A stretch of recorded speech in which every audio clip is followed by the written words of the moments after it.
आज हमारी श्रृंखला का आज हम लोग 5वां वीडियो बनाने जा रहे हैं या फिर 5वां टॉपिक करने जा रहे हैं, जो कि कोप 26 है। कोप COP 26। तो कोप 26 हम लोग करेंगे आज। इस टॉपिक में कोप 26 करने वाले हम लोग। COP कोप 26 सबसे महत्वपूर्ण टॉपिक में से एक है भैया। प्रश्न है क्यों महत्वपूर्ण है? महत्वपूर्ण इसलिए है क्योंकि पर्यावरण का भी सब्जेक्ट है और आपके करंट का भी सब्जेक्ट है। तो आपको भैया ये टॉपिक बहुत इंपॉर्टेंट है और आराम से अपना हम लोग उतना कर लेंगे कि आप लगभग सभी परीक्षाओं में जो उत्तर प्रदेश की होने वाली हैं अब से लेकर के जून तक की आराम से उसको कर लें।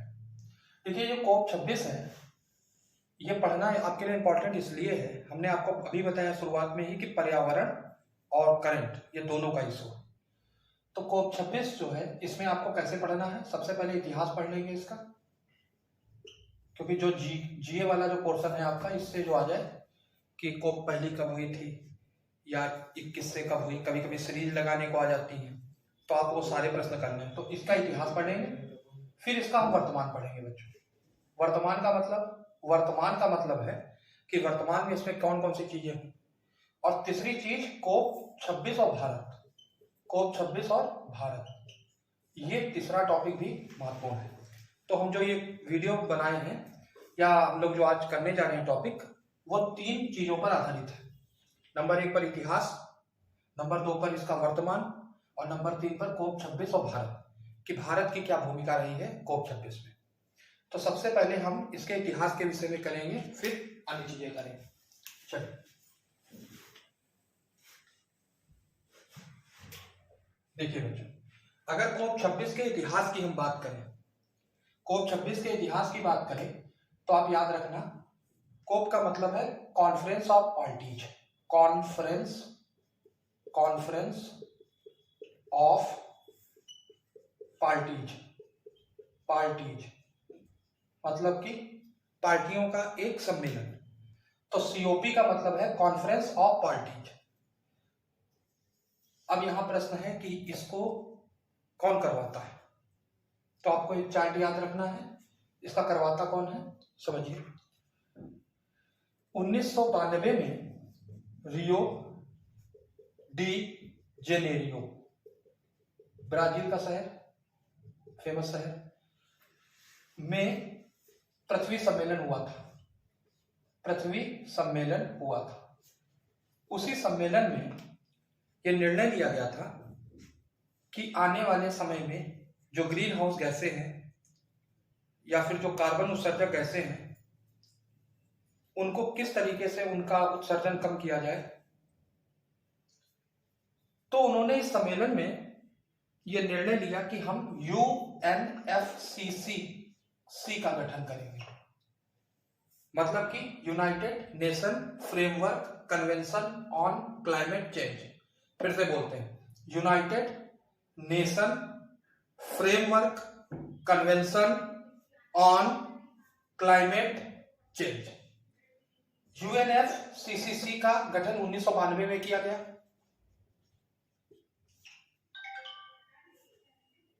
इसका मुख्यालय बॉन जर्मनी में बनाया गया।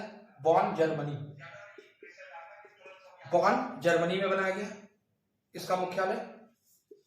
और ये जो लागू हुई UNFCCC जो लागू हुआ वो 21 मार्च 1994 को लागू हुआ। और इसी के अंतर्गत COP होता है या फिर कॉन्फ्रेंस ऑफ पार्टी होती। आप फिर से समझ लीजिए, कोप 26 आप पढ़ रहे हो। 1992 में रियो डी जेनेरियो में पृथ्वी सम्मेलन हुआ। उस सम्मेलन में निर्णय लिया गया ग्रीन हाउस गैसों के उत्सर्जन को कम करने के लिए हमें क्या करना चाहिए। तो इन्होंने UNFCCC का गठन किया। इसका मुख्यालय बॉन जर्मनी में है। इसमें वर्तमान में जो देश हैं 197 देश हैं, 197 देश वर्तमान में हैं, और जो इस संधि पर हस्ताक्षर किए हैं या फिर जो इनकी जो संधियां हैं या नियम हैं उनको मानने वाले 165 देश हैं। तो कहने का मतलब यह है कि वर्तमान में देश तो शामिल 197 हैं, मगर जो संधि पर हस्ताक्षर किए हैं, जो रूल एंड रेगुलेशन है, उनमें सिर्फ 165 देश ही आते हैं। तो आपको ये याद रखना है कॉन्फ्रेंस ऑफ पार्टी को कौन ऑर्गेनाइज करता है? तो UNFCCC करती है। Establish in 1992, effective on the date of 21 March 1994। मुख्यालय कहाँ है इसका? बॉन, जर्मनी में। तो एक तो बात हो गई कि ये जो कोप 26 होती है इसको ऑर्गेनाइज कौन करता है, तो ये चीज आपको ध्यान रखना चाहिए। ये बार एक बार भी परीक्षा में आया था, UNFCCC का मुख्यालय कहाँ है, और आगामी परीक्षाओं में ये सबसे इंपॉर्टेंट टॉपिक है जो शुरुआती दौर का है। तो ये चीज आपको ध्यान रखनी है बच्चों। आप इसका स्क्रीनशॉट ले सकते हैं और आराम से अपनी कॉपी पर लिख सकते हैं। तो ये चीज आप याद रखना कि कोप 26 जो है वो UNFCCC ऑर्गेनाइज कर रहा है। अब प्रश्न यहां ये है बच्चों कि ये जो कोप पढ़ने जा रहे हो, इस कोप में आपको कैसे पढ़ना है। देखिए, कोप आप जो पढ़ने जा रहे हो बच्चों, उस कोप में आपको ये एक सर्किल याद रखना है। जैसे कि इससे पहले कोप 25 हुई, इसके पहले कोप 24 हुई, इसके पहले कोप 23 हुई, इसके पहले कोप 22 हुई, और इसके पहले कोप 21 हुई। तो आपको ये पीछे के सर्किल याद रखने हैं। कोप 26 कब हुई? जो वर्तमान में आप पढ़ रहे हो, कोप 26 हुई बेटा 31 अक्टूबर से लेकर के 12 नवंबर 2021 तक। कहां हुई? तो ग्लासगो में हुई। ग्लासगो कहां है? तो स्कॉटलैंड में। कहां है? स्कॉटलैंड में। स्कॉटलैंड कहां है? तो यूके में है, यूनाइटेड किंगडम में। तो कोप 26 वर्तमान में 31 अक्टूबर से 12 नवंबर 2021 को ग्लासगो स्कॉटलैंड में आयोजित हुई। इसके पहले वाली कोप 25 मैड्रिड स्पेन में हुई थी। तो मैड्रिड राजधानी है स्पेन की, तो स्पेन में हुई थी। कोप 24 कोप जो 25 है वो मैड्रिड स्पेन में हुई थी। कोप 24, तो कोप 24 जो है वो हुई थी आपकी पोलैंड में। तो पोलैंड में किस स्थान पर? तो कैटोवाइस जो लिखा होता है, कैटोवाइस में हुई। तो कैटोवाइस में कोप 24 हुई पोलैंड में। इससे पहले कोप 23, तो कोप 23 बॉन, जर्मनी में हुई, जो UNFCCC का मुख्यालय है। तो बॉन, जर्मनी में हुई कोप 23। कोप 22 कहां हुई? कोप 22 मराकेश में हुई। मराकेश कहां? मोरक्को में। और इसके पहले कोप 21 जो बहुत महत्वपूर्ण है, कहां हुई? तो पेरिस में। ये 2021 में हुई। तो इसके पीछे जो है आप बढ़ते चले जाओगे। देखिए, कोप 21 हुई 2015, कोप 22 हुई 2016, कोप 23 हुई 2017, कोप 24 हुई 2018, कोप 25 हुई 2019। ये प्रस्तावित थी 2020 में, मगर कोरोना आपातकाल में या कोरोना वायरस के कारण इस बैठक को एक साल के लिए पोस्टपोन किया गया, और वर्तमान में 31 अक्टूबर 2021 से 12 नवंबर 2021 को ग्लासगो स्कॉटलैंड में इसका आयोजन हुआ। इस बात को बच्चों आप लोगों को याद रखना है। ये जो चार्ट बना है इसको भी याद रखना है, और विशेष रूप से कोप 21 से लेकर के 26 तक आपको याद रखना है। इसके अतिरिक्त अगर कोई कोप आती है तो 2 कोप और याद रख लेना आप। हम साइड में बना देते हैं। कोप 8 या कोप 1 जो की हुई थी आपकी बॉन के निकट स्थित है बर्लिन। तो बर्लिन जर्मनी में पहली हुई। कोप 1 जर्मनी में हुई। कोप 8 दिल्ली में हुई थी, ये याद रखना। अपनी देश में कोप 8 हुई नई दिल्ली में। और इसके अलावा कोप 20 लीमा में हुई, लीमा पेरू। तो ये आपकी एक सीरीज बन गई। आपको याद रखना है, कोप 1 बर्लिन जर्मनी में हुई, कोप 8 नई दिल्ली में हुई, कोप 20 लीमा पेरू में हुई, कोप 21 पेरिस में हुई, 22 मराकेश में हुई, 23 बॉन जर्मनी में हुई, 24 पोलैंड में हुई, 25 मैड्रिड स्पेन में हुई, और 26 ग्लासगो में हुई, स्कॉटलैंड यूके में। ये आपको चार्ट याद रखना है, क्योंकि मिलाने को जबरदस्त तरीके से आता है परीक्षा में आपकी। तो आपको ये बच्चों ये चार्ट याद रखना है। इस चार्ट से आगे हम लोग बढ़ेंगे कि इसका इतिहास से आगे निकलते हैं कि वर्तमान में इसकी क्या प्रासंगिकता है। तो वर्तमान में प्रासंगिकताओं से पहले आप इसका स्क्रीनशॉट लेके अपनी कॉपी पर लिख सकते हो।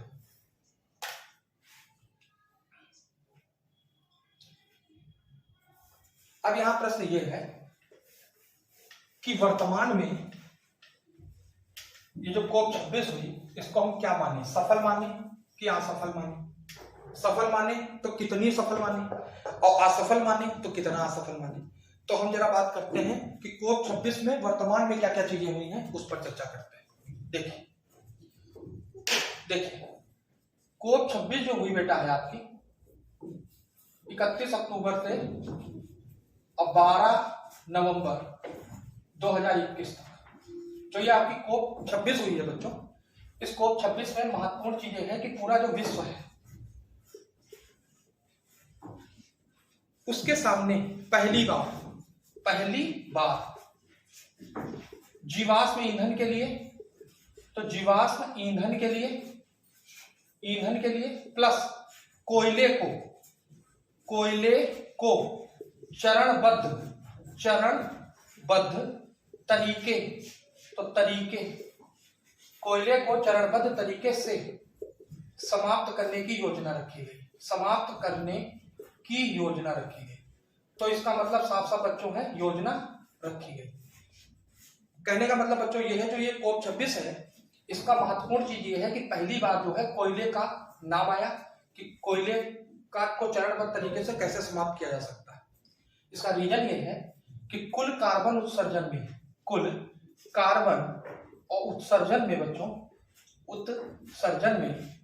कार्बन उत्सर्जन में लगभग 40% कोयले की भागीदारी है।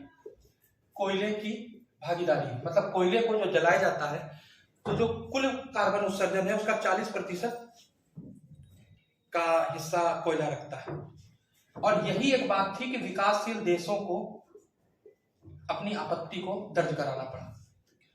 देखिए प्रश्न हम उस दिन G20 में भी कहे थे और आज भी कह रहे हैं। इस सीरीज का जो पहला वीडियो हमने बनाया था G20, जिन्होंने नहीं देखा है वो जाके अपना प्लेलिस्ट में देख सकते हैं।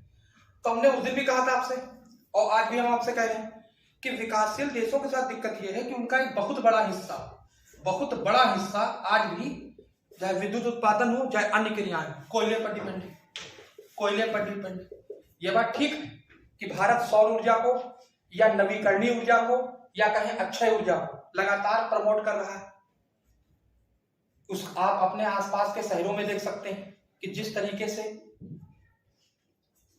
बैटरी चार्जर वाली जो वाहन आ रहे हैं, तो हर चीज का एक टाइम होता है और धीरे धीरे आदमी उस स्थिति तक पहुंचता है। तो कुल कार्बन उत्सर्जन में 40% कोयले की भागीदारी है, ये बात सब स्वीकार कर रहे हैं। मगर कोयले को चरणबद्ध तरीके से समाप्त करने के साथ विकासशील देशों के साथ दिक्कत है, पैसे की भी कमी और साथ में संसाधनों का अत्यधिक दोहन होता है। 140 करोड़ के ऊपर हम लोग की जनसंख्या है। ऐसी अवस्था में अगर हम लोग गरीबी उन्मूलन की बात करें, ऐसी अवस्था में अगर हम लोग विकास की बात करें, तो हमें एकाएक किसी व्यवस्था को लागू करके और पुरानी व्यवस्था जो परिपाटी है उसको समाप्त करने में टाइम लगे। और इसी को विकासशील देश कह रहे थे, चाहे चीन ने आपत्ति दर्ज कराई क्योंकि चीन का भी बहुत बड़ा हिस्सा कोयले पर आधारित, और भारत ने भी आपत्ति दर्ज कराई। क्योंकि इस कोप 26 के जो अध्यक्ष थे आलोक शर्मा है, भारत के आलोक शर्मा ही है, ये आपको याद रखना है। तो उन्होंने भी इस कोप 26 को सफल बनाने में पूरी कोशिश की, परंतु उसके बाद भी बहुत सफल ये आयोजन नहीं रहा। सब देशों ने अगले वर्ष जो कोप 27 होगी मिस्र में, उसमें एक साथ इकट्ठा होकर और कोशिश करेंगे कि किसी समझौते तक पहुंचा जा सके। तो ये चीज आपको बच्चों याद रखनी है। हमने आपको इसमें पढ़ाया है कि कोप 26 के अध्यक्ष आलोक शर्मा है।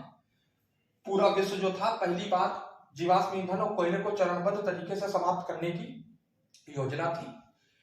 विकासशील देशों ने इस पर आपत्ति दर्ज कराई थी क्योंकि बहुत बड़ा हिस्सा कोयले पर आधारित है। एकाएक व्यवस्था को समाप्त करना शुरू करना और नई व्यवस्था को लागू करने के साथ में उनको टाइम चाहिए था।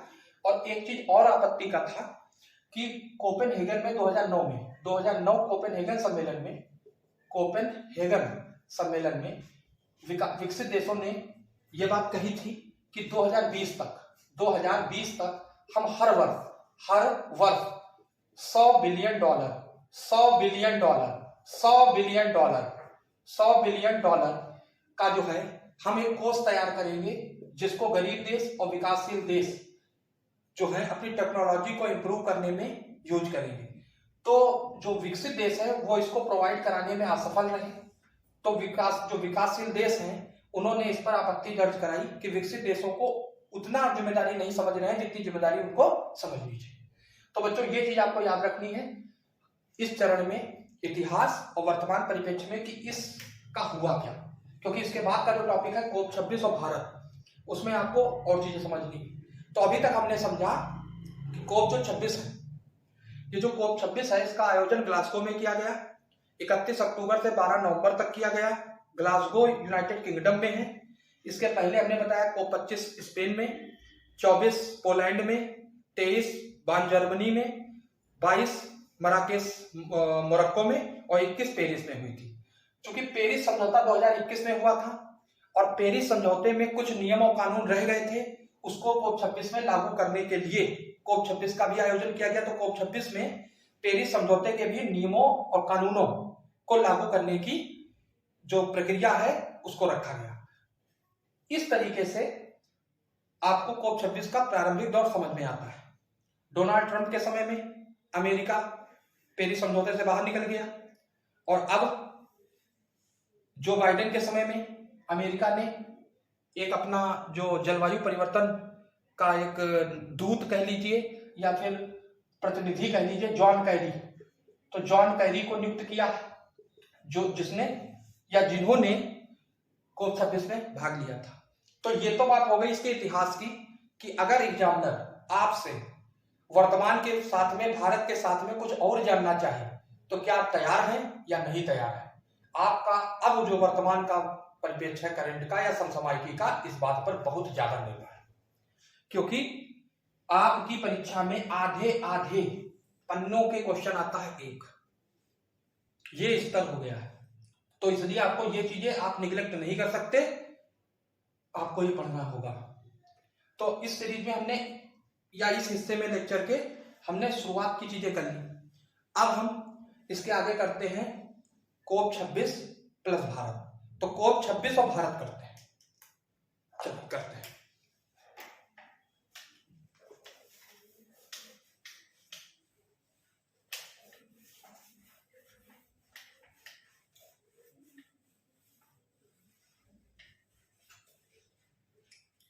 देखिए बच्चों, कोप 26 और भारत का मतलब ये है, कोप 26 प्लस भारत। क्योंकि इससे पहले आपको हमने बताया कि 30 अक्टूबर और 31 अक्टूबर इन दोनों दिनों में G20 का सम्मेलन आयोजन हुआ था, G20 का आयोजन हुआ था। तो हमारे प्रधानमंत्री जी 30-31 अक्टूबर के बीच में वहां थे G20 में। तो प्रधानमंत्री जी ने 1 नवंबर, क्योंकि ये जो मीटिंग शुरू हुई ये 31 अक्टूबर से लेकर के 12 नवंबर तक चली, तो 1 नवंबर को हमारे प्रधानमंत्री जी ने भाषण दिया। उस भाषण में भारत ने जो संकल्प रखे वो 5 संकल्प रखे, जिनको पंचामृत कहा गया। तो पंचामृत कहा गया, ठीक है। पंचामृत का मतलब समझ रहे होंगे आप, कथा के बाद पंचामृत मिलता है, यहाँ कथा बाँच हम रहे हैं, समझ गए। तो कहने का मतलब यह है कि 5 संकल्पों को पंचामृत कहा गया। क्या क्या संकल्प थे इसको हमें समझना है। पेरिस समझौते में भारत ने क्या क्या संकल्प रखे थे वो हमें समझना है, और दोनों की तुलना करके ये देखना है अंत में जाके कि भारत अपने संकल्पों को कुछ आगे बढ़ाया है या उनसे पीछे हटा है, जिससे कि आने वाले समय में आप इस टॉपिक को ना केवल कर सकें बल्कि आगामी परीक्षा में चाहे निबंध लेखन हो और चाहे लोगों से वार्तालाप हो, उसमें आप अपने परिप्रेक्ष्य को अच्छी तरीके से रख सकते हैं। अपने प्री, अपने मेंस, अपने निबंध, अपने इंटरव्यू, हर जगह आपको ठीक ठाक तरीके से जानकारी रख सकते हैं। तो पंचामृत जो है इसका मतलब है कि 5 संकल्पों का दिया गया नाम। तो भारत ने इसमें पहला संकल्प यह किया कि 2030 तक हम अपनी जो कुल ऊर्जा उत्पादन है, कुल ऊर्जा उत्पादन का 50% गैर जीवाश्म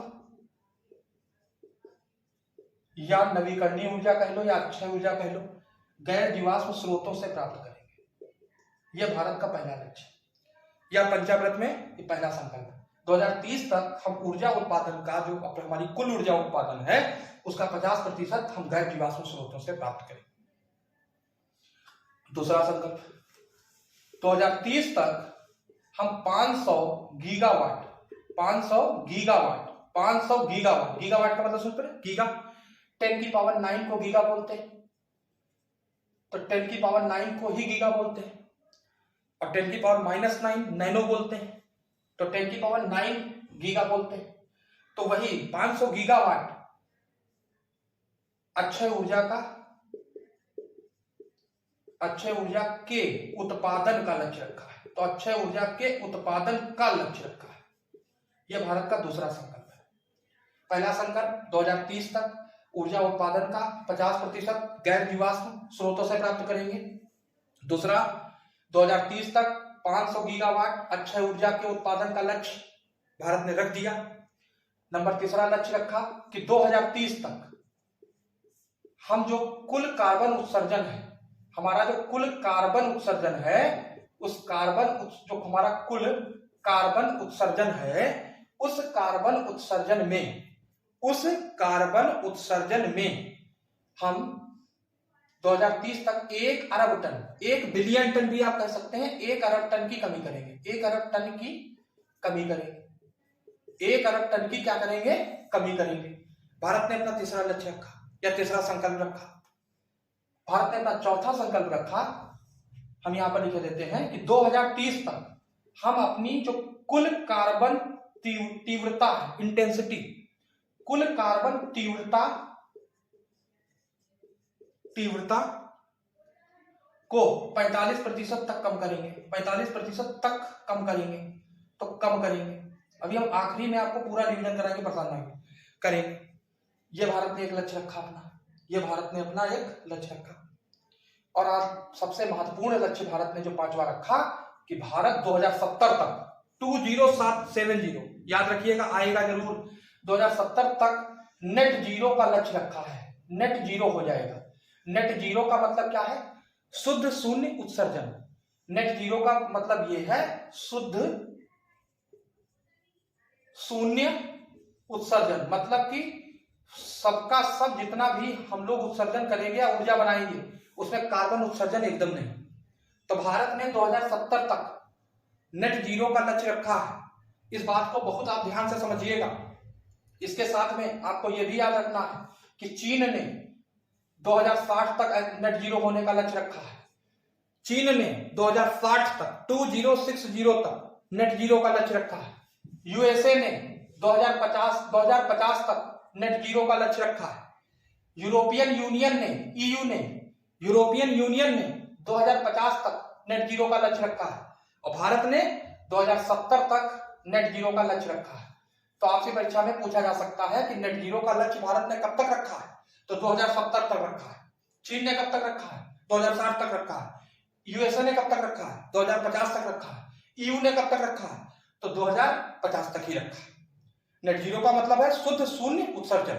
अगर नेट जीरो शब्द नहीं वो लोग यूज कर रहे हैं तो शुद्ध शून्य उत्सर्जन यूज करेंगे, शुद्ध शून्य उत्सर्जन। तो आपको ये याद रखना है।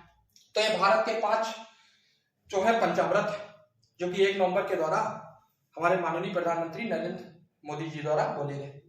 2030 तक ऊर्जा उत्पादन का 50% हम कैसे प्राप्त करेंगे? गैर जीवाश्म स्रोतों से प्राप्त करेंगे। इसके अतिरिक्त 2030 तक 500 गीगावाट अक्षय ऊर्जा के उत्पादन का लक्ष्य रखा। भारत का जो लक्ष्य रखा 500 गीगावाट का रखा। 2070 तक नेट जीरो हो जाएंगे। 2030 तक कुल कार्बन उत्सर्जन में 1 अरब टन की कमी करेंगे और कुल कार्बन तीव्रता है उसमें 45% तक कम कर देंगे। यह बात आपको याद रखना है। आप इसकी फोटो मतलब कि स्क्रीनशॉट ले सकते हैं और अपने कॉपी पर आराम से इसको लिख सकते हैं। पर जो ये 2070 आने वाला है ये बात आप निश्चित समझ लीजिए कि कब तक लक्ष्य रखा है? 2070 याद रखना। अब हम इसके बाद इसकी तुलना पेरिस से करेंगे कि पेरिस समझौते से भारत ने जो संकल्प लिए थे उस समझौते से आगे बढ़ा है पीछे हटा है। तो इसके लिए हमें पेरिस समझौते को समझना होगा।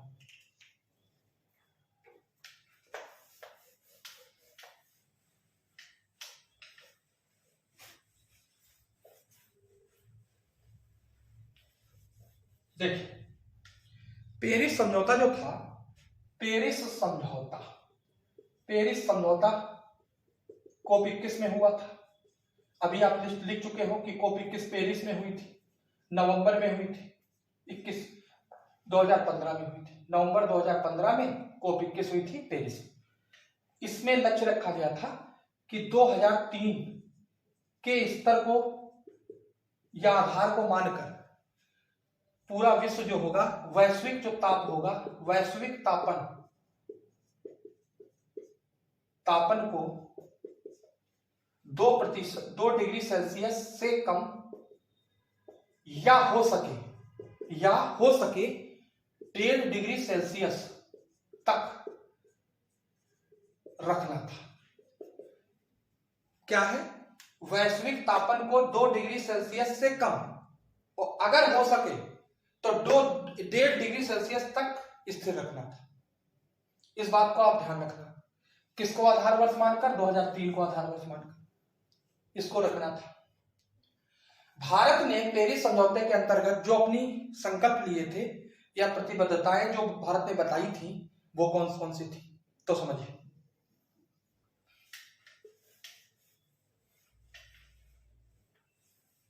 भारत ने सबसे पहली बात कही थी पेरिस समझौते के अंतर्गत। भारत ने कहा था कि हम जो है अपना जो कुल ऊर्जा उत्सर्जन है या कुल ऊर्जा जो उत्पादन है उसका लगभग 40% गैर जीवाश्म से प्राप्त करेंगे। भारत का एक संकल्प था। दूसरा संकल्प था भारत का कि आधार वर्ष 2005 को मानकर हम जो है अपना कुल जो कार्बन उत्सर्जन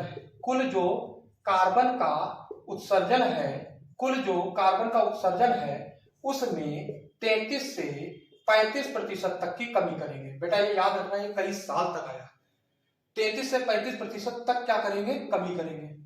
कमी करेंगे। ये भारत ने बात कही थी। भारत ने कभी भी मात्रा को कम करने की बात नहीं कही कार्बन की। पहली बार उसने संकल्प रहा, उसने हमेशा कार्बन तीव्रता को कम करने की बात कही। इस बार सम्मेलन में COP 26 में भारत ने स्पष्ट स्वीकार किया कि 2030 में हम 1 अरब टन, वर्तमान से लेकर के 2030 तक 1 अरब टन कार्बन उत्सर्जन को कम कर देंगे। इसके अतिरिक्त भारत ने यहाँ 40% का संकल्प लिया था, इसमें भी भारत ने बढ़ोतरी की और 10% और जोड़ के आप अपना संकल्प देखिएगा जो हमने पंचामृत आपको बताए हैं कि 50% तक का हमने संकल्प लिया है। तो भारत ने पेरिस समझौते से एक कदम आगे बढ़कर और प्रकृति को महत्वपूर्ण मानकर और वर्तमान में अपना और विश्व को संदर्भ में रखकर निर्णय लिए हैं। इसलिए पेरिस समझौते में भारत ने आगे ही बढ़ा है, भारत पीछे नहीं हटा और ना ही भारत कभी पीछे हटता। तो कुल मिलाकर ये बात आप समझ लीजिएगा कि आधार वर्ष 2005। अच्छा, भारत के पास एक चीज और है। भारत के पास एक चीज महत्वपूर्ण ये है कि भारत के पास जो प्रति व्यक्ति कार्बन उत्सर्जन है वो कम है। इसका भी चार्ट बना लेते हैं। देखिए, इसको 2 चार्टों में समझते हैं। एक चार्ट समझते हैं कुल कार्बन उत्सर्जन कैसे चल रहा है। तो देशों का कुल जो कार्बन उत्सर्जन है, तो देशों का कुल कार्बन उत्सर्जन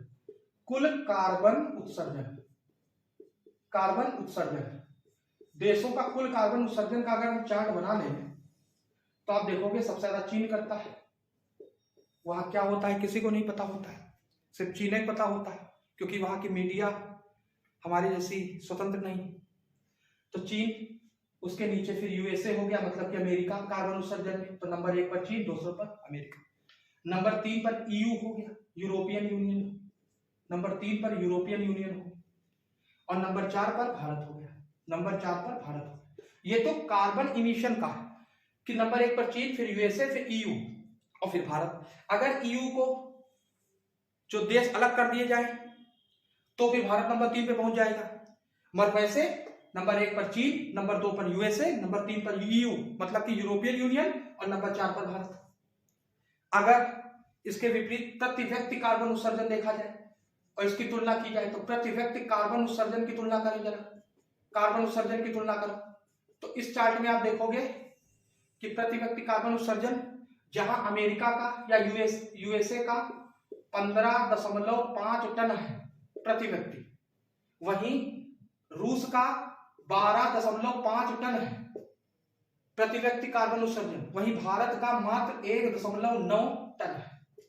और ये रिपोर्ट किसकी है? 2019 की, अकॉर्डिंग टू द 2019 रिपोर्ट। जो पर कैपिटा जो कार्बन इमिशन है भारत का, वो इन देशों की तुलना में देखिए कितना कम है। और यही एक पॉजिटिव चीज है जिसको लेकर भारत अपनी बात रख सकता है। आने वाले समय में वर्तमान में 2.4 डिग्री सेल्सियस से ऊपर ही होगा वैश्विक तापमान। जिस तरीके से हिमानी या फिर जो ग्लेशियर के आसपास के छोटे देश हैं वो खतरे में आ गए, साथ में वो पानी जो जल जो है वो जब समुद्रों में आएगा तो उसका भी स्तर बढ़ेगा, तो जो समुद्र के पास स्थित है छोटे छोटे देश, उनके लिए भी खतरा है। इस संदर्भ में ये एक सामूहिक प्रयास है। COP26 प्रकृति को बचाने में आपकी ही भलाई, नहीं तो आए दिन बाढ़, सूखा, गर्मी यही सब चलता रहेगा। भारत एक कृषि प्रधान देश है, आज भी उसकी ज्यादातर जो कृषि है मानसून पर आधारित है। अगर मानसून का चक्र बदलेगा तो खेती किसानी में दिक्कत आएगी, और अगर खेती किसानी में दिक्कत आएगी तो हर चीज में दिक्कत आएगी, क्योंकि अन्न सबसे बेसिक यूनिट होती है। तो कुल मिला के आपको ये याद रखना है, ये चार्ट याद रखना देशों का कुल कार्बन उत्सर्जन का और ये प्रति व्यक्ति कार्बन उत्सर्जन का जो चार्ट है वो याद रखना। आप अपनी बात को दृढ़ता से रख सकते हो ग्रुप में, आप अपनी बात बता सकते हो कि भारत की क्या जो है मजबूती है और कहां पर आपकी कमजोरी है। तो इस बात को आपको याद रखना। तो हम आपको पूरा लेक्चर 5 मिनट में दोहराए देते हैं। हम आज COP26 पढ़ रहे थे, हम 31 अक्टूबर से 12 नवंबर तक आयोजित होने वाले COP26 पढ़ रहे हैं। इस COP26 में हमने क्या क्या पढ़ा कि COP26 26वां सम्मेलन है। COP1 बर्लिन में हुई थी, 8वीं नई दिल्ली में हुई थी, COP21 पेरिस में हुई थी, 22 मराकेश में हुई थी, 23 बान जर्मनी में हुई थी, 24 स्पेन में हुई थी, 24 पोलैंड में हुई थी, 25वीं स्पेन में हुई थी और 26वीं ग्लासगो यूके में हो रही या हो चुकी 31 अक्टूबर से 12 नवंबर 2021 को। वर्तमान में हमने आपको क्या बताया कि इसमें विकास, इसकी उपलब्धियां ये हैं, या फिर कह लो कि पहली बार इस सम्मेलन में या इस कोप में कार्बन को चरणबद्ध तरीके से समाप्त करने की बात कही गई। इस बात पर विकासशील देशों ने आपत्ति दर्ज की क्योंकि वो एकाएक सिस्टम को हटाकर दूसरे सिस्टम को रखने में टाइम चाहते थे। भारत ने और अन्य देशों ने इस पर आपत्ति जताई। हमने इसके साथ में आपको क्या बताया कि ये जो कोप का है ये ऑर्गेनाइज करता है UNFCCC करता है। कहाँ स्थापना हुई थी? तो स्टॉकहोम में सम्मेलन हुआ था 1972 में। उसके 20 साल बाद हुआ रियो डी जेनेरियो में, जो ब्राजील में स्थित नगर है, और वहीं पर UNFCCC स्थापना हुई। मुख्यालय कहाँ है? बान जर्मनी में है। कितने देश हैं? 197 देश हैं। कितने लोगों ने हस्ताक्षर किए हैं? 165 देशों ने हस्ताक्षर किए हैं। कहाँ मुख्यालय है? बान जर्मनी में मुख्यालय है। क्या काम है? कॉन्फ्रेंस ऑफ पार्टीज या कोप को ऑर्गेनाइज करना। इसके अंतर्गत COP1 बर्लिन जर्मनी में हुई थी और इसी के साथ में श्रृंखला शुरू हुई थी। ग्लासगो में 2020 में होने वाली थी, but due to the coronavirus they postponed the plan of COP26 और अब जो है 2021 में हुई है। इसके साथ में हमने आपको पढ़ाया कि भारत ने पंचामृत के अंतर्गत 5 संकल्प लिए हैं। पहला संकल्प भारत का है कि कुल ऊर्जा उत्पादन का 50% जो है वो गैर जीवाश्म ईंधन से करेंगे। भारत का दूसरा संकल्प हमने आपको बताया 2070 तक नेट जीरो हो जाएंगे, शुद्ध शून्य उत्सर्जन हो जाएगा। इसके अंतर्गत हमने चाइना का 2060 बताया, यूके का हमने आपको जो है वो 2050 बताया, या कह लो कि यूरोपियन यूनियन का 2050 बताया। हमने यूएसए का 2050 बताया। हमने नंबर 3 पर आपको क्या बताया? नंबर 3 पर बताया कि वर्तमान से लेकर 2030 तक 1 अरब टन हम कार्बन जो है कम करेंगे, कार्बन उत्सर्जन को कम करेंगे। भारत पहली बार मात्रा में उतर आया।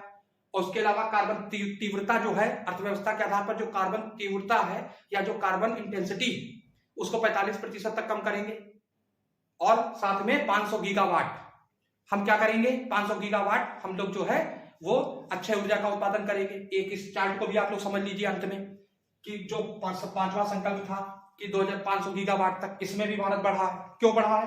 भारत ने 2022 में 175 गीगावाट का लक्ष्य रखा था, जीडब्ल्यू का गीगावाट का लक्ष्य रखा था। इसको बढ़ाकर 2030 में 450 गीगावाट का कर दिया गया और भारत ने इसमें भी 50 गीगावाट की वृद्धि की। मतलब कि भारत का जो लक्ष्य है वो 450 गीगावाट अक्षय ऊर्जा प्राप्त करने का है। भारत ने इसमें जो पंचामृत है उसमें भी 50 गीगावाट बढ़ाकर और 2030 में 500 गीगावाट तक पहुंचने का लक्ष्य रखा है। तो इस तरीके से कोप 26 जो है बहुत महत्वपूर्ण टॉपिक है पर्यावरण के लिए भी और आपके करंट के लिए भी। इस टॉपिक को हमने आज कर लिया है। इसी सीरीज में जो हम लोग सीरीज शुरू किए हैं, ये 5वां लेक्चर जो कोप 26 का है। जो ये 5वां लेक्चर देख रहे हैं वो अपना प्ले लिस्ट में जाके 1 से लेकर 4 तक देख सकते हैं लेक्चर, जो कि हमने कार्बन सीरीज का शुरू किया है। अन्य चीजों की सीरीज हम लगातार अभी शुरू करने ही वाले हैं कुछ दिनों में, तो ये चीज आप लोग ध्यान रखना। अंत में एक चीज कहना चाहते हैं, नहीं कहेंगे तो पाप लगेगा। आप लोग जो है अपने कमेंट हमको शेयर कर देना, आप अपना कमेंट कर देना, जिससे कि हम लोग जान सकेंगे कि हम लोग में कमी क्या है। तो ये चीज आप लोग ध्यान रखना। ज्यादा से ज्यादा अपने वीडियो शेयर कर देना, जिससे कि ज्यादा से ज्यादा लोग इसको पढ़ सकें। जय हिंद, जय भारत, जय श्री कृष्ण।